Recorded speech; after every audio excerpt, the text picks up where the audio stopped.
Hey everyone, welcome back. Thanks for joining us. Today we've got a brand new story to share with you. So let's begin. I used to believe a man's worth was forged in the sweat and ache of his hands, in the sturdy roof he raised on lost Sundays, in the quiet, unshakable loyalty of the woman waiting at dusk. But wealth, I've learned, can't buy love. And love? Love can bleed you dry. Imagine waking beside the woman you've called wife for 13 years, her scent as familiar as your own breath, her silence a comfortable language, her soft hum as she folded towels a daily symphony. Now imagine realizing she was never yours, that the sons you taught to bait a hook, consoled through first heartbreaks, and held close against night fears, were just pawns in a game you never knew you were playing. That was my dawn, February 2023. A cold, steel-gray morning. I sat in my banker's sterile office, statements piled like a growing tombstone. Each line item felt colder than the last. "Arthur," my banker Gerald said, his gaze fixed on the desktop. "I've triple-checked. The accounts were drained, a series of transfers over the last 9 months. We flagged some too late. I'm sorry. 800 grand. I heard my own voice hollow and strange. Gone." He nodded, sliding a manila folder across the polished wood. "Business line 2. Your construction licenses, quietly revoked last quarter. IRS has an audit pending." My stomach bottomed out. I hadn't seen it coming. I'd been out on the sites, boots in the mud, working, always working. And she, Evelyn, she'd been handling the books, just as she always had. Back home, she was there. Still wore the ring. Still brewed my coffee too sweet. Still offered that same damn smile when I walked through the door. I said little that night. Just sat in my old recliner, watching her slice vegetables in the kitchen's warm glow. "You all right, Thomas?" she asked, not turning. I grunted. "Just tired is all." Sleep was a stranger. My mind replayed the years, the boys, the quiet, imperceptible unraveling. Not a single creak on the floorboards. A few days later, squad cars descended on 302 Willow Bend Drive. Someone had reported a disturbance.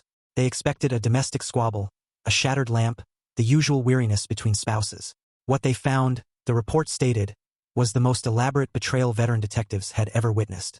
But we're getting ahead of ourselves. To understand how a respected 66-year-old construction business owner ended up at his kitchen table with a loaded 9mm beside his coffee mug, you need to go back. Back to Vine City, Atlanta, 1957. Back to the day Thomas Miller was born into a world that offered few easy breaks to men with big dreams. I was the third of 5, in a house where hard work wasn't a lesson, but the very air we breathed. My father, Marcus Miller, laid bricks 6 days a week, sunup to sundown. He'd come home, hands cracked open like sun-baked earth, sometimes bleeding, knuckles raw. Never a complaint. Not once. By 14, I was right there with him. Summers, weekends, after school, on job sites, holding tools, watching, learning. While other boys chased balls, I was out there, earning every callus. Dad always said, "Build it like you'd live in it yourself, even if it's for someone who'd never let you through their front door." That stuck. It became the bedrock of my life. When detectives later asked why I kept working long after I'd amassed a fortune, I told them, "That's the principle I built my whole damn life around." In 1978, fresh out of Georgia State with a construction management degree and a resolve tougher than any rebar, I walked into the bank. Blueprints in hand, spine straight. Folks said a common man couldn't get a business loan back then, not without connections. But I got it.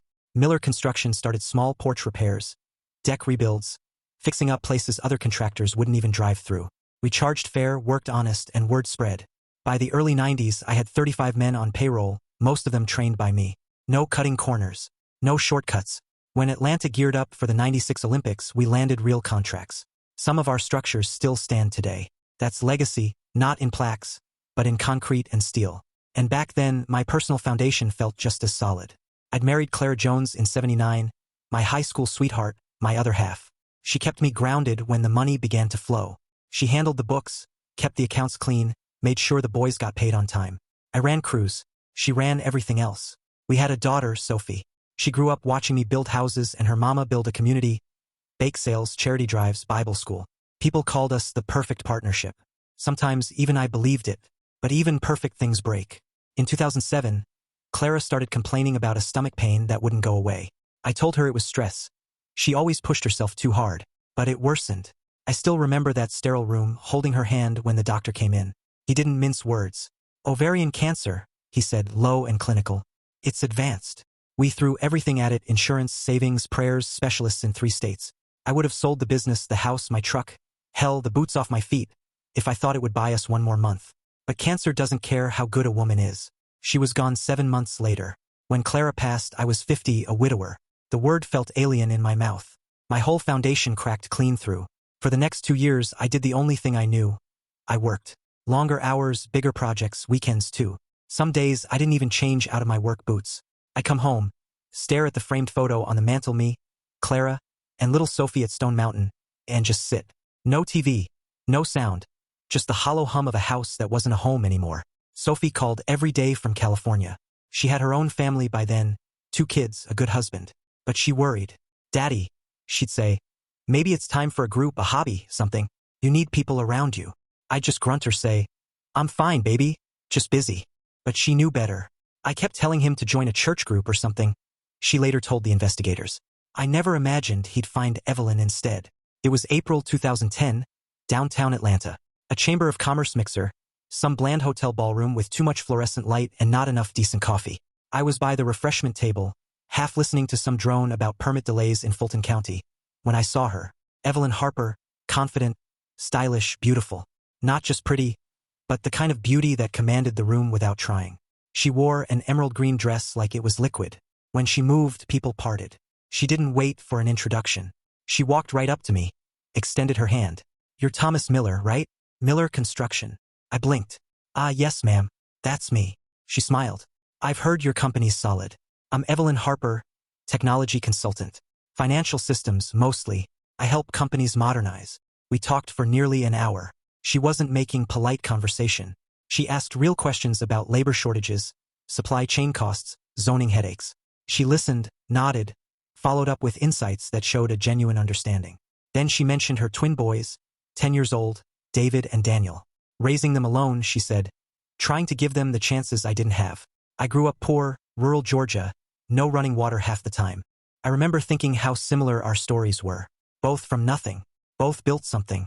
Both valued hard work and family above all else. Our courtship moved fast, like a fresh pour of concrete. Quick to set, hard to break. Within months, I wasn't just seeing Evelyn. I was at her boys' basketball games, helping with homework, showing them how to change oil in my garage. They'd give me these matching smiles and say, yes, sir.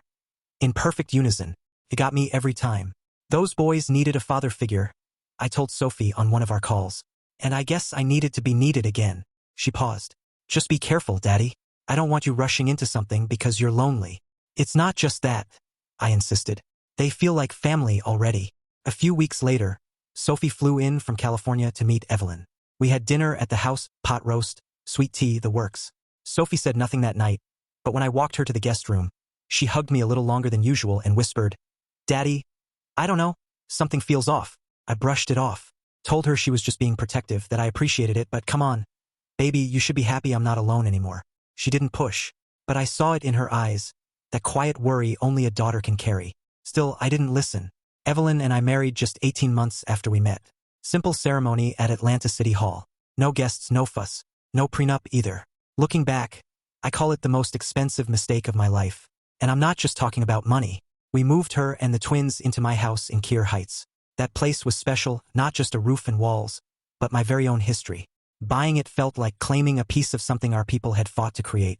As a wedding gift, I renovated the entire interior, down to the studs. Gave Evelyn a dedicated office space, glass doors, cherrywood desk, the works.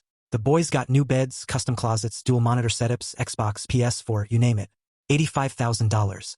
Spent like it was nothing. And for what? At the time, I felt like I was investing in a future, building a family.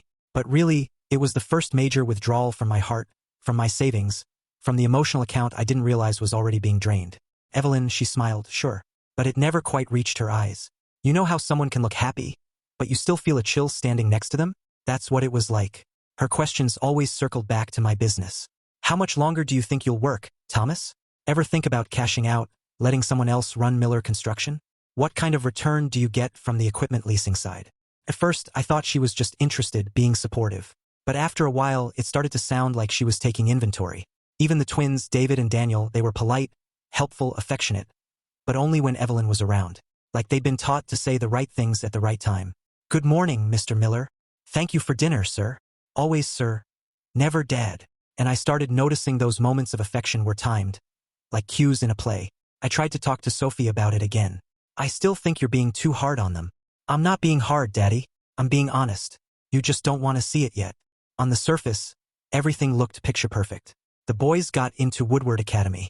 Tuition wasn't cheap, but I wanted them to have every opportunity. Evelyn started driving a brand new Mercedes SUV. Their social media was a full-blown PR campaign. Photos in Paris, Tokyo, the Maldives. Posed family shots. Always filtered, always smiling. Captions like, "Building legacy, brick by digital brick. Family, first and forever." But behind the filters, it was different. I kept working 60 hours a week, still swinging a hammer, still pouring concrete. Even with 2 good project managers, I couldn't stay away from the job sites. Evelyn's world always felt like it ran parallel to mine, but never quite touched it. She'd spend hours holed up in that home office I built for her. Monitors glowing like airplane dashboards. Her voice rising and falling on calls I couldn't place. "International clients," she said once, adjusting her headset as I peeked in with a sandwich. I laughed. "You mean people really stay up till 3 a.m. in Tokyo to talk about spreadsheets?" She smirked and took the plate without looking up. "The Forex market never sleeps, babe." Forex, that was her new thing. Said she was building a trading platform, something about passive income and compounding returns. Sophie wasn't buying it. When she flew in for a weekend, she tried to pry. "So, how exactly does the platform work?" she asked over dinner. Evelyn gave her a smooth little smile and launched into something about algorithmic models, liquidity pools, and cross-pair arbitrage. I saw Sophie's face tighten. I tried to smooth it over. "She's investing in our future," I said. Just like I always did. But truth was, I couldn't explain it either. I paid the mortgage, utilities, insurance. Hell, even the groceries and her damn protein shakes, the private school tuition for the boys, their basketball camps. The trip to Cancun for spring break, the photo shoots, everything. When I asked about her income, she'd shrug and say, "It's tied up right now." But when it hits, and I believed her, or maybe I wanted to believe her, Sophie wasn't shy about it. "Dad, I've never seen her pay for a single bill," she told me once. "She handles the investments," I said. "She buys designer bags and $300 face creams, Daddy." I didn't want to argue. I didn't want to feel like I'd been fooled. When the twins graduated in 2018, I covered college. More house than home. Tuition, check. Off-campus apartments, nicer than anything I lived in growing up. Check. New Hondas, monthly allowances that could have funded a small business. "Thank you, Mr. Miller," they'd say. "You're welcome, boys," I'd answer, even as I started to wonder if that gratitude ever made it past their lips. Bank statements would later show that from 2014 to 2023, I'd sent over $350,000 directly to those boys. Part of me was proud. That's what fathers do, right? But another part, the quieter one I ignored, kept whispering, "You're being used." Still, I held the line. I told myself I was building something, not just for me, but for all of us. So I met with my financial advisor every quarter, ensuring my business was set up for succession. We reviewed the numbers. In 2020, we calculated my net investments at $1.2 million. Enough to finally start stepping back, maybe work half-days, take Evelyn to Europe, enjoy the porch I never had time to sit on. I believed I was just a few years away from the life I'd spent decades building, from the lifestyle I'd built for my family. What I didn't know, couldn't have known, was that Evelyn had mapped out my entire financial life like a blueprint. Every account, every investment, every asset I'd built brick by brick over decades. She had eyes on all of it. She wasn't just watching. She was sharing, feeding that information to a web of scammers so wide it crossed state lines and time zones. I used to think I knew what betrayal looked like. Turns out it looks a lot like love when it's smiling in the mirror. Every morning, she kissed me goodbye, sometimes with coffee in hand, sometimes in one of those silk robes barely tied. Told me to have a good day, told me not to overdo it on site. "Let the younger guys lift the lumber," she'd say, brushing something off my collar. "I can still outwork half of them," I'd grin. And it was true. I was tired, sure, but it was the kind of tired that came with pride. Or at least that's what I thought. My friends chalked it up to age. "You're 63, Thomas. When are you going to learn to let the clipboard do the heavy lifting?" They'd tease. I laughed along. They didn't see what was happening behind the scenes. Didn't know the woman I thought I was building a life with was disassembling it. One forged form and fraudulent login at a time. Started small. A suggestion here, a question there. She brought it up one night after dinner. Just us on the deck, a glass of wine in her hand. "You ever think about what comes next, baby?" she asked. "What do you mean, retirement?" "No, I mean legacy." She leaned in, her eyes soft. "You've built something incredible.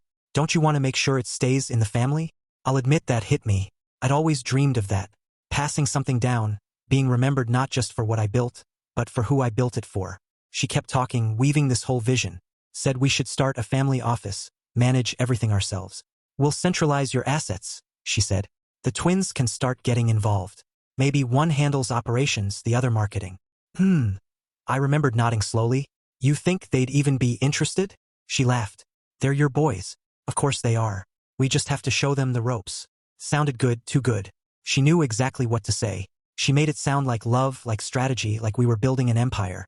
She made it sound like we were building a legacy. I later told investigators, like everything I'd worked for would stay in the family and grow even stronger. So I listened. I agreed to the restructuring. We formed a new LLC to act as a holding company for Miller Construction. On paper, it was clean, forward-thinking, even. Evelyn was named Chief Financial Officer. She had full signing authority on the accounts. The twins were given minority ownership stakes. For their development, Evelyn said. Think of it as succession in motion, she told me one evening while filing her nails at the kitchen table. They're 21, I said. And that's exactly when you start grooming leaders. She smiled, tapping her head. Not when they're 40 and set in their ways. I didn't disagree, not entirely. Maybe I just wanted to believe I was giving them a future I never had when I started Miller Construction with a beat-up Ford and a borrowed nail gun. Then came the office move. She showed me the lease paperwork one night, excited like a kid with a good report card. Downtown, top floor, she said. Prestige, visibility, class. Clients will take us more seriously. It's expensive, I muttered, thumbing through the numbers. Real expensive. Thomas, she said, tilting her head. You built something incredible. Don't bury it in the suburbs like it's a garage project. I didn't have the fight in me. She always made it sound like a win. And maybe I still wanted her approval more than I should have. I signed. What I didn't know then was that she wasn't just redecorating. She was infiltrating. She brought in people, said they were consultants, investment advisors, a lawyer, all with fancy business cards and tailored suits.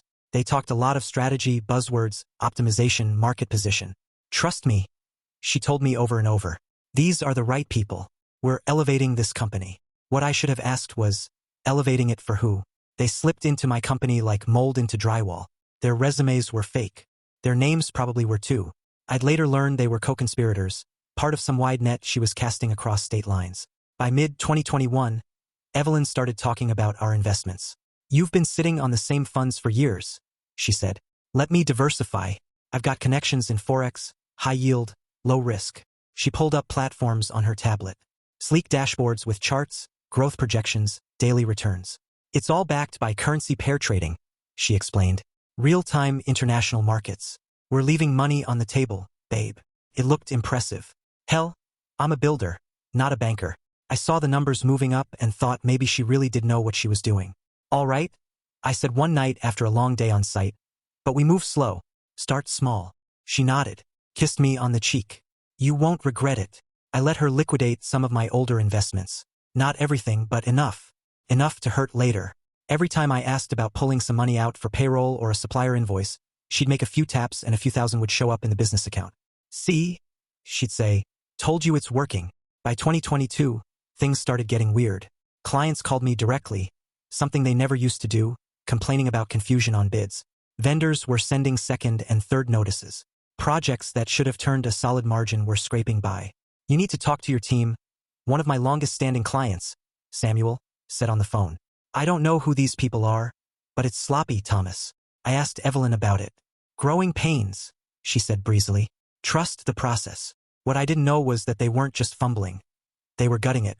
Late-night security footage would later show her and some of those so-called consultants sneaking into the office, hauling out boxes of documents, downloading files from company servers. They were dismantling my life's work piece by piece. Then came January 2023, the moment it all began to unravel. We were prepping to buy new equipment for a municipal contract. Big job. I logged into my main investment account to cover the purchase. Only it wouldn't let me in. Username failed, then password, then access denied. I must have tried 10, maybe 15 times. Each time I double-checked the password, the same one I'd used for years. Still access denied. I sat there staring at the screen, my stomach a tightening knot.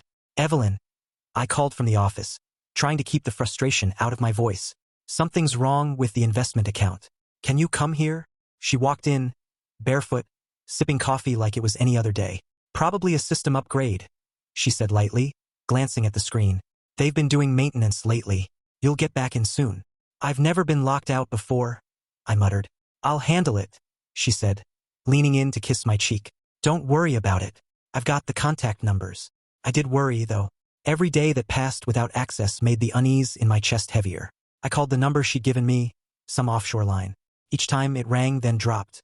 A few times, someone picked up and hung up before I could speak. I started losing sleep. I confronted her again. This isn't right, Evelyn. I need to see what's going on. She smiled, too calm. You're stressing yourself out over nothing. Listen, take a business loan, just something short-term.